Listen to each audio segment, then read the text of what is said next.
प्यारे बच्चों, dual nature of radiation का प्रॉब्लम नंबर 14 है।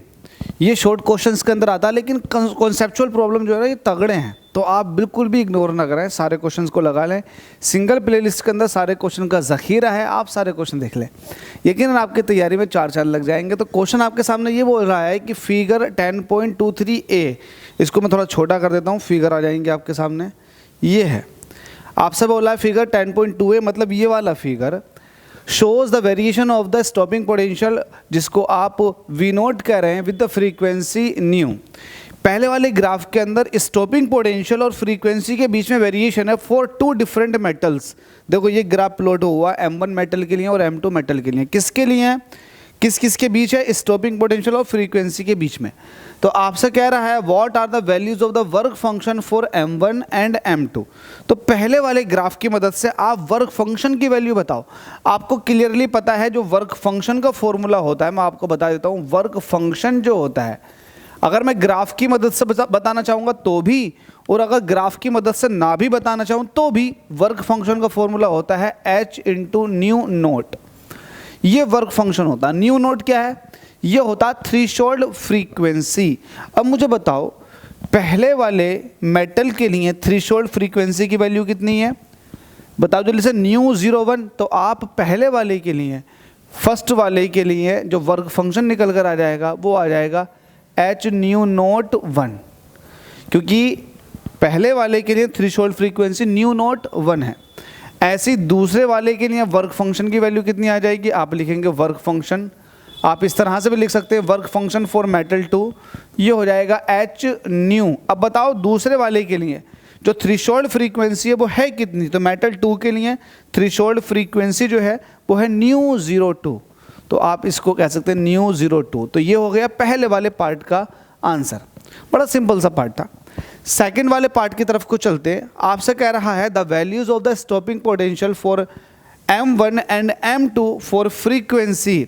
एक नई फ्रीक्वेंसी का जिक्र हो रहा है और फ्रीक्वेंसी है न्यू 3। न्यू 3 फ्रीक्वेंसी जो कि न्यू 2 से बड़ी है, ठीक है। Of the incident radiation are V1 and V2। Question कहना चाहिए, ये चाह रहा है कि आपने एक अलग फ्रीक्वेंसी यूज़ की है जो कि न्यू 2 से भी ज़्यादा है। आपने उस फ्रीक्वेंसी के लिए स्टॉपिंग पोटेंशियल देखा दोनों मेटल्स के लिए, तो स्टॉपिंग पोटेंशियल की वैल्यू V1 और V2 आई। इसके लिए भी आपको चिंता करने की ज़रूरत नहीं है, इसका भी आपको ग्राफ दे रखा है। तो आपसे ये कह रहा है कि इस ग्राफ की मदद से आप ये शो करके दिखाओ कि जो स्लोप होगा वो इसके इक्वल होगा। CBSE सैम्पल पेपर के अंदर ये क्वेश्चन दे रखा है, तो आप स्लोप बताओ, दूसरे वाले ग्राफ का स्लोप बताओ।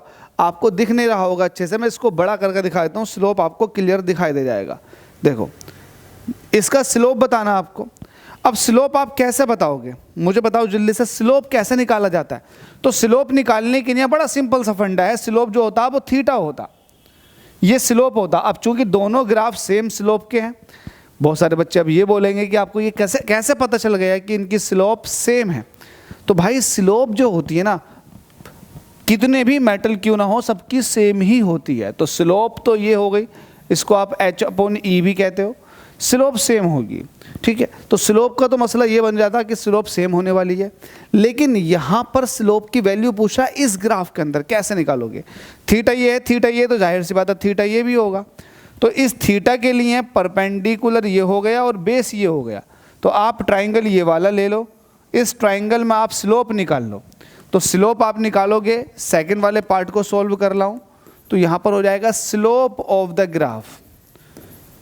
चूंकि दोनों ही प्लॉट का स्लोप सेम होगा, तो आप स्लोप कैसे बताओगे, ये हो जाएगा परपेंडिकुलर, जो कि परपेंडिकुलर हो जाएगा AB, और बेस की जगह जो काम में आएगा वो आएगा BC। ये स्लोप हो गई परपेंडिकुलर अपॉन BC। अगर आप परपेंडिकुलर का जिक्र करोगे, AB का जिक्र करोगे, तो आपको पता है ये जो होगी वो इसके बराबर होगी, ठीक है। और इसको कैसे कैलकुलेट करोगे, नीचे से ऊपर तक V1, नीचे से यहाँ तक V2। तो जाहिर सी बात है V1 में से V2 को माइनस कर दोगे तो ये बचेगा, V1 में से V2 को माइनस कर दोगे तो V1 माइनस V2, ये हिस्सा बचेगा, ये वाला हिस्सा जिसको आप AB कह रहे हो। तो AB की जगह हो जाएगा V1 माइनस V2। अब सवाल आता है BC का, BC। अब देखो ये जो B पॉइंट है ये कौन से वाले ग्राफ पर है, ये M2 पर है। अच्छा आप नीचे, अगर आप देखोगे कि नीचे वाली एक्सिस पर आप किसको ले रहे हो, तो आप कहोगे फ्रीक्वेंसी को ले रहे हो। तो मुझे बताओ M2 के लिए जो थ्रेशोल्ड फ्रीक्वेंसी है वो कितनी है, जल्दी से बता दोगे। आप कह दोगे ν02, और इसके लिए कितना है ν01। तो ये BC जो होगा वो हो जाएगा ν02 माइनस ν01। बस सिंपल सा ये क्वेश्चन था, यही पूछा गया था। तो उम्मीद करता हूँ समझ में आ गया होगा। स्टिल डाउट है तो कमेंट कर सकते हैं। वीडियो पसंद आ जाए तो चैनल को सब्सक्राइब कर लो, और भी बहुत सारी वीडियो देखने मिल जाएंगे आपको।